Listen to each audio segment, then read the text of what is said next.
Edhe pse ishte një ndër pretendentet për finale, Gerta Kixhari nuk ja doli dot të ishte ndër 4 emrat fitues. Pas daljes nga shtëpia e Big Brother, ajo bëri një postim në Insta pasi e falenderoi produksionin, bëri dhe një kujnd duke theksuar se ajo e kishte marrë dashurinë e publikut, edhe pse nuk u reflektua në vota.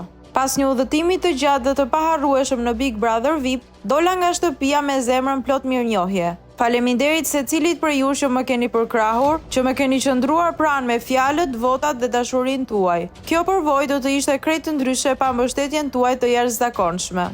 Për Gertën, ndonse loja në Big Brother mori fund, ajo thekson se ka fituar më të rëndësishmen, dashurinë e publikut. Moderatorja u bë pjesë e formatit që prej fillimit dhe ishte një nga lojtarët më të forta të këtij sezoni, duke mbijetuar më shumë nominime se kushdo tjetër. Pavarësisht se të shumt janë ata që mendojnë se shpulla që Jozi i dha Gjestit para daljes ndikoi në eliminimin e Gertës, duke lënë brenda shtëpisë Eglin, e cila nuk e priste as vetë.